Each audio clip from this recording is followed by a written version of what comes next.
Hello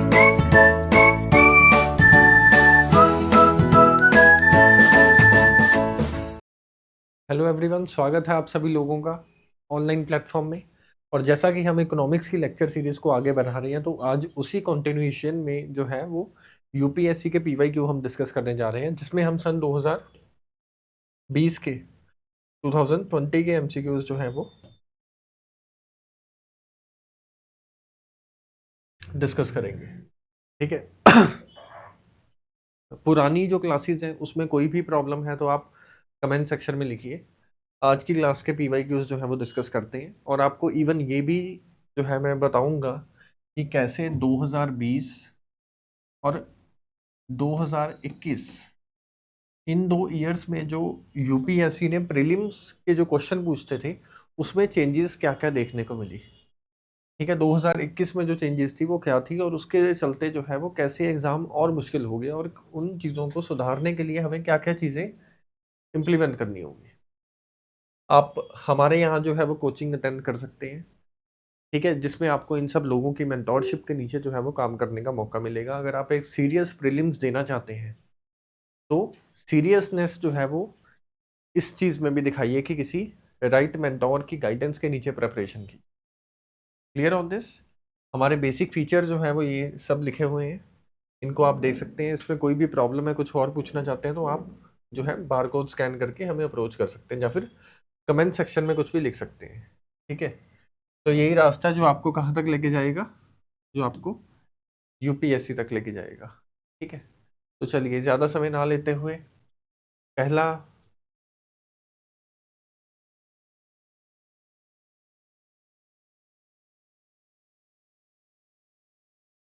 ठीक है, तो ज़्यादा समय ना लेते हुए आज का पहला एमसीक्यू जो है वो सॉल्व करते हैं। In India which of the following can be consider as public investment in agriculture. कहते हैं इंडिया में पब्लिक इन्वेस्टमेंट यानी कि सरकार ने जो है वो पैसा लगाया है किसके ऊपर, एग्रीकल्चर के ऊपर। इन 6 चीज़ों में से किन 2 चीज़ों को, या किन 3 या 4 या 5 चीज़ों को पब्लिक इन्वेस्टमेंट के तौर पे माना जाएगा, पब्लिक इन्वेस्टमेंट के तौर पे माना जाएगा। ठीक है, एक एक करके ऑप्शंस देखते हैं और सॉल्व करते हैं। Fixing minimum support price for agriculture products. अगर हम एमएसपी फिक्स करते हैं एग्रीकल्चर प्रोडक्ट्स के लिए तो उसको पब्लिक इन्वेस्टमेंट नहीं बोलते। ठीक है, अब यहाँ पे कई लोगों को इन्वेस्टमेंट की डेफिनेशन में कोई कंफ्यूजन होगी। इकोनॉमिक्स के टर्म में इन्वेस्टमेंट वो होती है जो आपने पैसा लगाया और जो समय समय पे आपको रिटर्न दे, उसको इन्वेस्टमेंट के नाम पे बोला जाता है। ठीक है, अगर मान लो उस समय पे रिटर्न नहीं भी दे रहा और आपने इन्वेस्टमेंट की है, यानी कि आपने पैसा लगाया हो और आपकी ये इच्छा है कि ये हो सकता है कि आने वाले समय में मुझे पैसा दे, तो वो भी एक इन्वेस्टमेंट ही बोली जाती है। तो ऑप्शन 1 जो है वो चला गया, क्योंकि एमएसपी एक इन्वेस्टमेंट नहीं होती, एमएसपी एक सब्सिडी होती है। और इसी के चलते ऑप्शन 1 चला जाता है, ऑप्शन 2 चला जाता है, और ऑप्शन 4 भी चला जाता है, और सीधा सा आंसर बच जाता है ऑप्शन सी। तो option C is the right answer. अब एक चीज देखिए, मैंने सिर्फ एक ऑप्शन रीड किया पहला, और उसी के चलते सारे ऑप्शंस एलिमिनेट हो गए, सिर्फ सी बचा। अब बाकी ऑप्शंस को भी रीड कर लेते हैं। Second, computerisation of primary agriculture credit society. ये एक इन्वेस्टमेंट है, क्योंकि ये रिटर्न देगी आने वाले समय में। अगर ये चीज़ें करेंगे तो और अच्छा होगा। सोशल कैपिटल डेवलपमेंट, ये भी एक इन्वेस्टमेंट है। एसओसी आपको समझा रखा है। Free electricity supply to farmer, ये सब्सिडी है। ठीक है, सब्सिडी जो है उसको क्लियर रखिए इन्वेस्टमेंट की डेफिनेशन से। Next, waiver of agriculture loan to the banking system, ये भी जो है ये इन्वेस्टमेंट नहीं है अगर एग्रीकल्चर का लोन माफ कर दिया। Setting up cold storage facility by the government, ये भी इन्वेस्टमेंट है। तो option 2, 3 and 4, 2, 3 and 6 sorry, 2, 3 and 6 are the right answer of this question. तो ये इसका सही आंसर जो है वो हो जाता है। तो इसमें कोई प्रॉब्लम। चलिए अब नेक्स्ट उसकी तरफ चलते हैं, स्लाइड की तरफ, और देखते हैं अगला क्वेश्चन जो है वो यूपीएससी ने क्या पूछा था। ठीक है, अगला क्वेश्चन क्या पूछा गया है। अगला क्वेश्चन है, with reference to Indian economy consider the following. Indian economy के कंटेक्स्ट में क्या क्या ऑप्शन स्टेटमेंट दे रखी है उसको कंसीडर कीजिए। Commercial papers is a short term unsecure promissory notes. Commercial paper जो है वो short term unsecure P notes, promissory notes जो है वो होते हैं। आपको पता है कॉमर्शियल पेपर्स क्या होते हैं। जो कि कंपनीज इशू करती हैं। मान लो आपकी कोई कंपनी है जो कि प्राइवेट कंपनी है, सरकारी कंपनी नहीं है, आपकी खुद की है। अब आपको पैसों की आवश्यकता जो है वो होगी। अब आपने क्या किया, अपने कंपनी के नाम पे एक स्टाम्प पेपर सा बनाया और ये बोला कि आज की डेट में जो पब्लिक में मुझे जो है वो 1 लाख रुपया दे देगा, 1 साल के बाद उसको हम लोग 1 साल 1,20,000 रुपया वापस करेंगे, अगर वो हमें अप्रोच करता है। उस चीज़ के चलते आपने कमर्शियल पेपर जो डिस्ट्रीब्यूट कर दिए, अब लोगों ने वो खरीद भी लिए। अब आपकी कोई लाइबिलिटी है लोगों के प्रति, ऑब्वियसली है, लेकिन अगर आप भाग जाएं तो फिर कोई कुछ कर सकता है? नहीं कर सकता। लेकिन अगर सरकार ऐसा कर सकती है? नहीं, सरकार ऐसा नहीं कर सकती।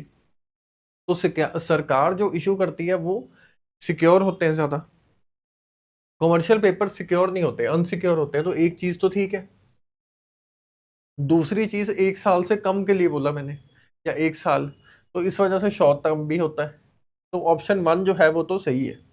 और अगर ऑप्शन 1 सही है तो सिर्फ दो ऑप्शन हमारे पास बचते हैं, ए एंड सी, ए और सी।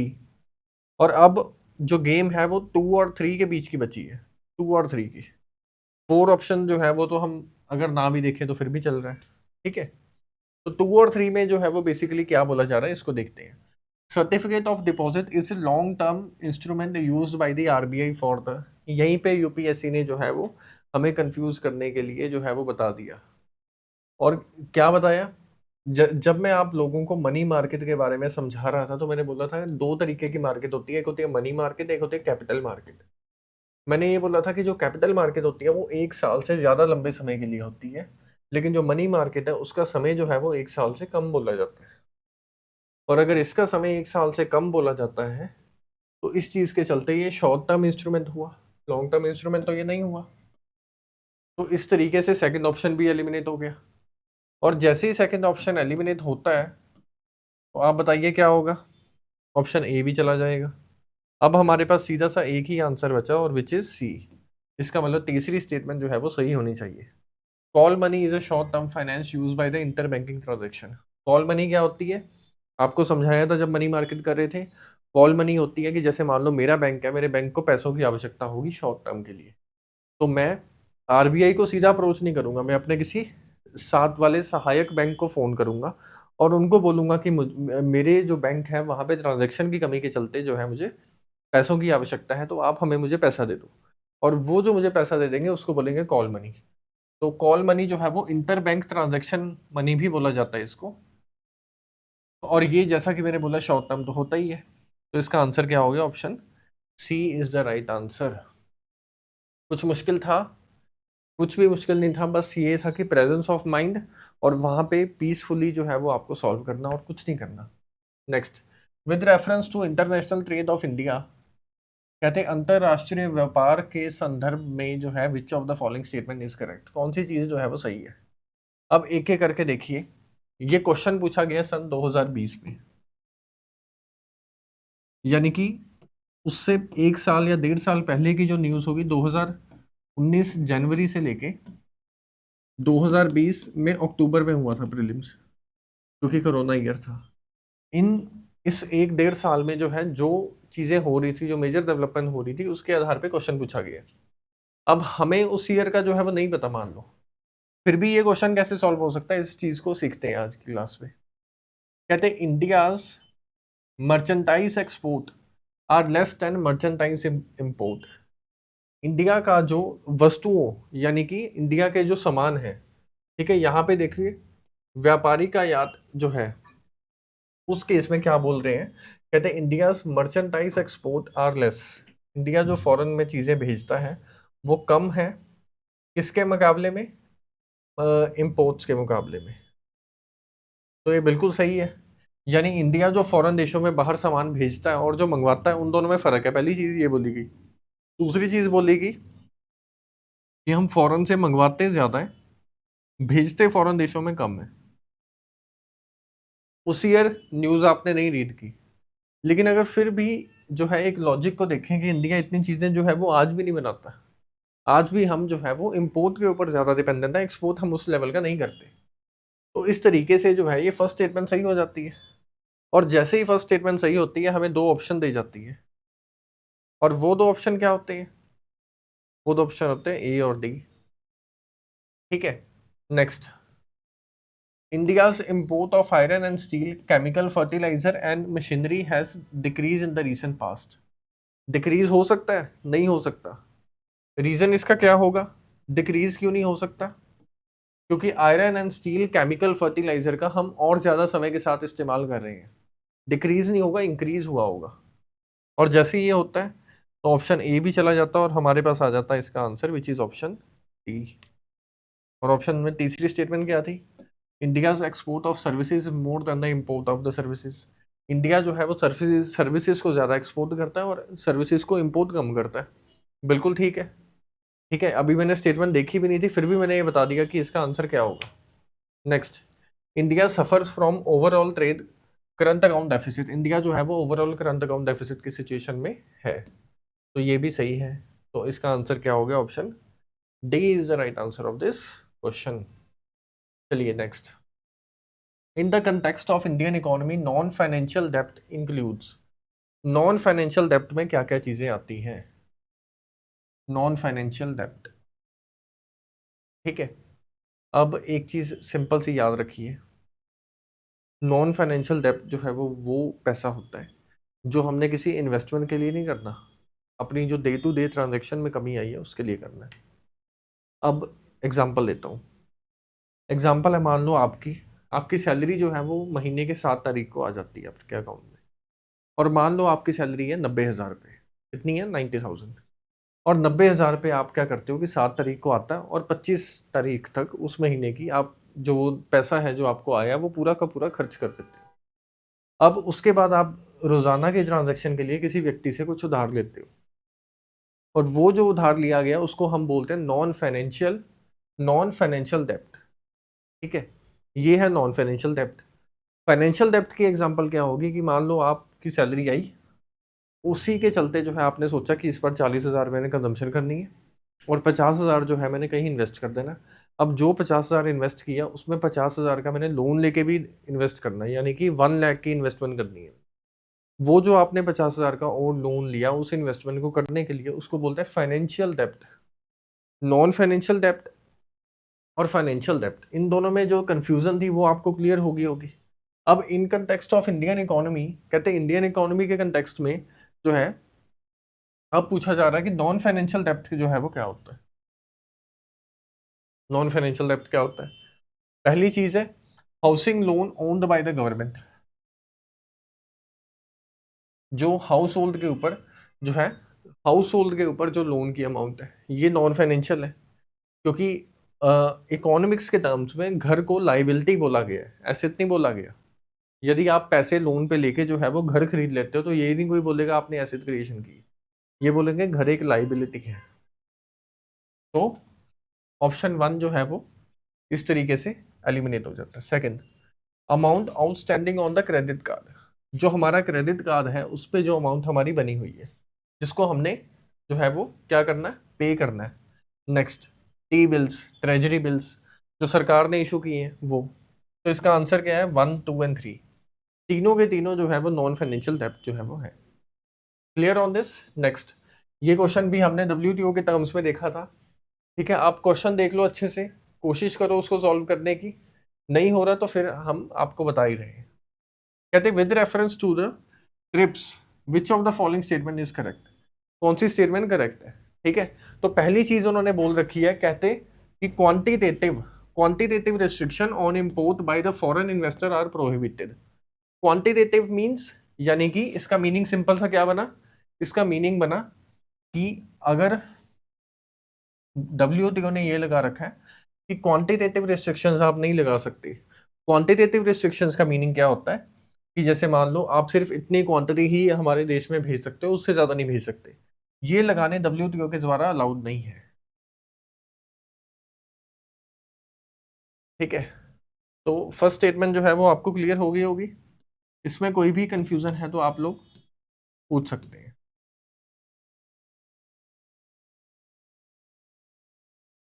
ओके, तो फर्स्ट स्टेटमेंट सही है, क्योंकि क्वांटिटेटिव रिस्ट्रिक्शन जो है वो नहीं लगाई जा सकती किसी भी चीज के ऊपर। ठीक है, अब नेक्स्ट आगे चलते हैं। They apply to investment measure related to trade in the both goods and services. ये कहते हैं इन्वेस्टमेंट मेजर के ऊपर जो है वो लगाए जाते हैं जो गुड्स और सर्विसेज में डील करते हैं, तो ये भी रॉन्ग है second statement. They are not concern with regulation of foreign investment, ये फॉरेन इन्वेस्टमेंट से कंसर्न नहीं है। ठीक है, ट्रिम्स फॉरेन इन्वेस्टमेंट यानी कि एफपीआई एफडीआई, तो इसका आंसर है तो 1 और 3, तो इसका आंसर हो गया option C is the right answer of this question. If the RBI decide to adopt an expansionary monetary policy, which of the following statement would it do? अगर आरबीआई ने ये सोचा कि इस महीने या इस साल हम जो है वो एक्सपेंशनरी पॉलिसी को फॉलो करेंगे, तो आरबीआई कौन कौन सी चीजें की? एक्सपेंशनरी मॉनेटरी पॉलिसी वो पॉलिसी होती है जिसमें मनी सप्लाई को ज्यादा किया जाए। कोई भी ऐसी पॉलिसी जिसमें मनी सप्लाई को ज्यादा किया जाता है उसको बोलते हैं एक्सपेंशनरी पॉलिसी। क्या बोलते हैं? Expansionary policy. अब ये देखिए, पूछ रहे हैं कि ऐसी कौन सी चीजें हैं जो एक्सपेंशनरी पॉलिसी को रिप्रेजेंट करती है। अब cut and optimise the SLR, अगर एसएलआर जो है वो कम हो जाएगा, एसएलआर अगर कम हो जाएगा तो मनी सप्लाई भी तो ज्यादा होगी, तो 1 इज द सही आंसर, 1 जो है वो सही है। Increase the marginal standing facility rate, marginal standing facility rate is the penal rate. जैसे कि मान लो आपको जो लोन मिलना था, जो आरबीआई से मिलना जाने वाला था, वो सारा का सारा आप लोगों ने एग्जॉस्ट कर लिया, अब स्टिल आपको लोन चाहिए, तो उस समय में आरबीआई मना नहीं करेगा, आरबीआई बोलेगा कि पीनल रेट है उस पर आप लोग लोन ले लो। अगर ये इंक्रीज हुआ तो ये मनी सप्लाई को कैसे वो कम करेगा? कर ही नहीं सकता।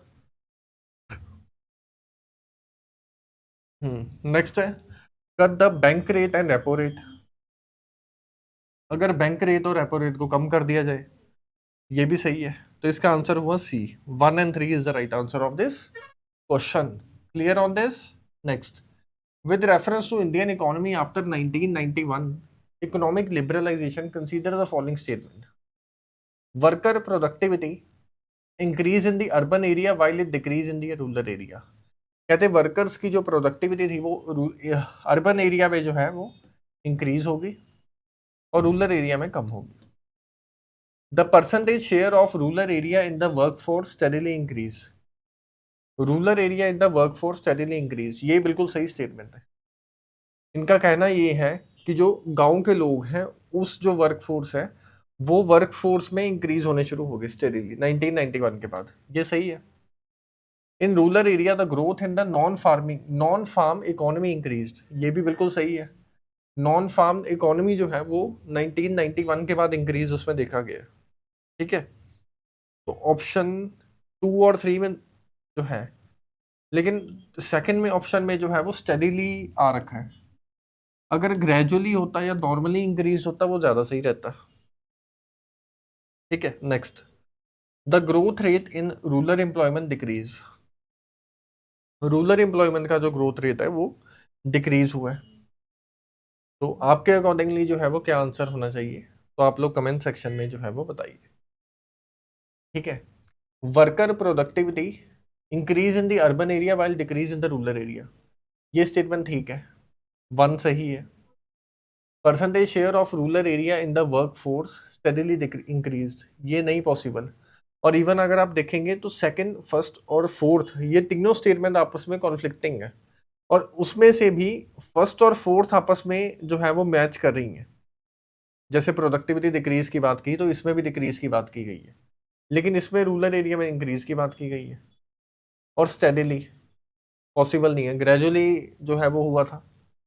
ठीक है, तो 1, 3 और 4 जो है वो इसका सही आंसर बना, 1, 3 और 4।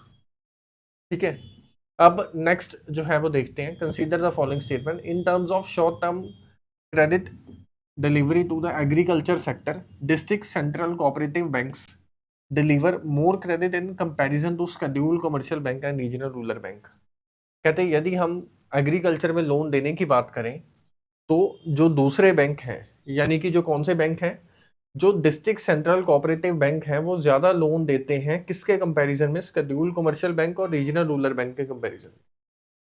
ठीक है, ये पहली स्टेटमेंट है।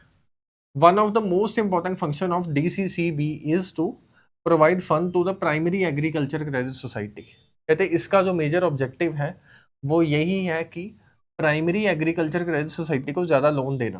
तो ये स्टेटमेंट बिल्कुल ठीक है। अब दूसरे स्टेटमेंट को देखें, अगर बात करें तो कोई भी व्यक्ति जो है वो, जिस किसी ने भी जो है वो द हिंदू बहुत जो है वो फोकस के साथ रीड किया होगा, वही इसको आंसर कर सकता है। और इसमें इवन आप अगर ये देखें, DCCB उसने जो लोन दिया है वो बहुत ज़्यादा है शेड्यूल कमर्शियल बैंक के और रीजनल रूरल बैंक के।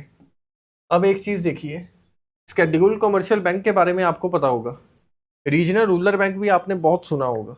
इवन ये दोनों बैंक जो है वो, शेड्यूल कमर्शियल बैंक जो है वो तो सभी कोई ले लिया उसने, कि जैसे कि जिस दिन मैंने आपको बैंकिंग सिस्टम करवाया था, मैंने बोला था बैंक जो है वो दो पार्ट्स में उनको डिवाइड कर सकते हैं, शेड्यूल और नॉन शेड्यूल। और शेड्यूल बैंक में भी आगे बाइफर्केशंस होती हैं, commercial bank, cooperative bank, regional rural banks. ठीक है, तो इनका ये कहना है कि जो जितने भी शेड्यूल बैंक हैं उनसे ज्यादा लोन दे दिया DCCB ने। पॉसिबल है? लॉजिकली सोचे पॉसिबल ही नहीं है। कमर्शियल बैंक में सब कुछ आ जाता है, ये हो गया, SBI हो गया, ICICI, HDFC, ये सारे बैंक आ गए। और क्या शेड्यूल कमर्शियल बैंक से भी ज्यादा लोन दे देगा DCCB? और आपको जो इस वीडियो को देख रहे हैं, इस लेक्चर को देख रहे हैं, उनको पता ही नहीं DCCB क्या होता है। अगर इतना सिग्निफिकेंट होता हमारी इकोनॉमी में तो हमें पता होता। तो इस चीज के चलते फर्स्ट स्टेटमेंट भी एलिमिनेट हो गया। तो इसका आंसर क्या बना? इसका आंसर बना option B is the right answer. Clear on this? तो इस तरीके से आप जो है वो कर सकते हैं इसको। If another global financial happens in the near future, कहते हैं एक बार फिर से अगर ग्लोबल फाइनेंशियल क्राइसिस आते हैं पूरे के पूरे वर्ल्ड में, which of the following action policy are more likely given some immunity in India? कौन सा है एक्शन जो लाइबिलिटी के तौर पे लिया जाएगा? Next, not depending on short term foreign borrowings. If another global financial crisis happen in the near future, which of the following action policy are more likely to give some immunity to India? कहते अगर मान लो global financial crisis आते हैं, कौन सी ऐसी चीज है जो, ये तीनों चीजें लिखी हुई हैं, जो इंडिया को राहत पहुंचाएगा? Not depending upon short term foreign borrowings, ये बिल्कुल ठीक चीज है। शॉर्ट टर्म फॉरेन बोरोइंग्स के ऊपर डिपेंड ना करना। Opening up to more foreign banks, अगर ज्यादा फॉरेन बैंक होंगे और फॉरेन में कोई क्राइसिस आया तो हमारे देश में क्राइसिस आना जो है वो निश्चित है। तो ये तो हो नहीं सकता, क्योंकि अगर फॉरेन बैंक ज्यादा ओपन कर लेंगे तो हमारी जो निर्भरता है फॉरेन बैंक के ऊपर वो ज्यादा इंक्रीज कर जाएगी। तो ऑप्शन सेकंड जो है वो सीधा सीधा एलिमिनेट हो रहा है यहाँ पे। मेंटेनिंग फुल अकाउंट कन्वर्टेबिलिटी, अगर ये करते हैं तो उस चीज के चलते भी डिपेंडेंसी हो जाती है। तारापुर कमेटी ने जो है वो यही बोला था 1997, जब आपको फिजिकल उसका बैंक बैलेंस ऑफ पेमेंट करवा रहा था, तो मैंने बताया था। तो ये दोनों जो ऑप्शन है ये नहीं हो सकते, तो इसका आंसर हुआ option one only is the right answer. Next, if you withdrawal ₹1 lakh in cash from your demand deposit account or at your bank, the immediate effect on aggregate money supply in the economy will be, कहते अगर आप अपने bank में से 1 लाख रुपया जो है वो निकाल लेते हो तो मनी सप्लाई के ऊपर क्या इम्पैक्ट पड़ेगा? रिड्यूस बाय 1 लाख, रिड्यूस तो नहीं होगी। Increase it to more than 1 lakh, नहीं होगा ये भी। इंक्रीज इट बाय 1 लाख, ये भी नहीं होगा एग्जैक्टली 1 लाख के क्या। टू लीव इट अनचेंज, ये उस चीज को, मनी सप्लाई को अनचेंज ही रखता है। और यहाँ पे एक क्लियर का जो है वो आपके माइंड में आनी चाहिए, मनी सप्लाई जो है वो उससे चेंज होगी। किससे चेंज होगी? जो RBI ने किसी कमर्शियल बैंक को लोन देना है, कोई पैसा देना है, उससे मनी सप्लाई चेंज होगी। अगर यहाँ पे लिखा होता कि if RBI has given 1 lakh rupees to a commercial bank, then money supply increase, decrease, no change, तो उसमें आता कि इंक्रीज। लेकिन कमर्शियल बैंक के पास पैसा है तो वो मनी सप्लाई में गिरा जाता है। अब इस चीज़ का प्रूफ देता हूँ। जब मैंने आपको क्लासेस करवाई थी मनी एंड बैंकिंग की, तो उसमें मैंने आपको करवाया था M0, M1, M2 और M3, ये सब करवाया था। और ये मनी सप्लाई की चीज़ें होती हैं। और इसमें हर एक मनी सप्लाई में जो है वो कमर्शियल बैंक के पास जो पैसा है उसको गिना गया था। अब अगर कमर्शियल बैंक के पास जो पैसा है उसको गिना गया है मनी सप्लाई में हर किसी में भी, तो फिर अगर उन्होंने पब्लिक को दे दिया तो उसमें क्या ही वो हुआ, वो तो ऑलरेडी काउंटेड है उसमें। तो इस चीज के चलते इसका आंसर जो है वो ऑप्शन डी जो है वो हो जाता है। The money multiplier in an economy increase with which of one of the following. कहते हैं मनी मल्टीप्लायर किन चीजों से इंक्रीज होता है। आपको करवाया था मनी मल्टीप्लायर किन चीजों से इंक्रीज होता है, लोगों की जो बैंकिंग हैबिट्स हैं उन चीजों के चलते जो है मनी मल्टीप्लायर इंक्रीज हो जाता है। Clear on this. अगला क्वेश्चन है, अगला क्वेश्चन बोल रहे हैं इंडियन इकोनॉमी के संदर्भ में जो है वो डिमांड पुल इन्फ्लेशन कौन कौन सी चीजें जो है वो करती हैं, increase by which of the following. Demand pull inflation कब आएगा? डिमांड पुल इन्फ्लेशन तब आता है जब लोगों के पास मनी सप्लाई इतनी हो जाती है कि लोग खरीदना शुरू कर देते हैं चीज़ों। ठीक है, अगर हम जो है एक्सपेंशनरी पॉलिसी अपनाएंगे, बिल्कुल ठीक है, अगर एक्सपेंशनरी पॉलिसी होगी तो मनी सप्लाई ज़्यादा हो जाती है। अगर फिजिकल स्टिमुलस प्रोवाइड किया जाएगा यानी सरकार जो है वो बेनिफिट देगी। इन्फ्लेशन इंडेक्सिंग वेजेस, इन्फ्लेशन के अकॉर्डिंगली वेजेस जो है वो देने लग जाएंगे। हायर परचेजिंग पावर, अगर परचेजिंग पावर हाई हो जाएगी। राइजिंग इंटरेस्ट रेट, अगर इंटरेस्ट रेट राइज होंगे उस चीज़ के चलते डिमांड पुल इन्फ्लेशन तो नहीं आ सकती। तो इसका आंसर हो गया A, option A is the right answer. 1, 2 and 4, higher purchasing power, expansionary policy, inflation index wages के चलते क्या होगा, अगर वेजेस इंक्रीज करेंगी तो उस चीज़ के चलते कॉस्ट पुश इन्फ्लेशन इंक्रीज करेगी। अगर क्योंकि ये आपको पता ही होगा कि फैक्टर्स ऑफ प्रोडक्शन कितने होते हैं, 4 होते हैं, लैंड, लेबर, कैपिटल और वेजेस। वेजेस इंक्रीज कर गई तो cost of producing something increase होगा, और वो इंक्रीज हुआ तो फिर वो नहीं पॉसिबल है। Next, with reference to India consider the following statement. India के संदर्भ में जो है वो फॉलोइंग स्टेटमेंट को करें। Retail investor through demat account can invest in T bills and government of India डेब्ट bonds in the primary market. Second statement, the negotiated dealing system ordering matching is a government secure trading platform of RBI. The Central Depository Service Limited is jointly promoted by the Reserve Bank of India and Bombay Stock Exchange. तो इसके बारे में question जो है वो पूछा गया है।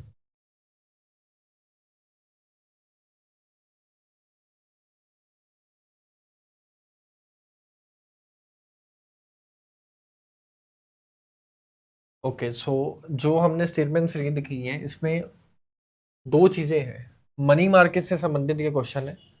फर्स्ट स्टेटमेंट और सेकंड स्टेटमेंट राइट है।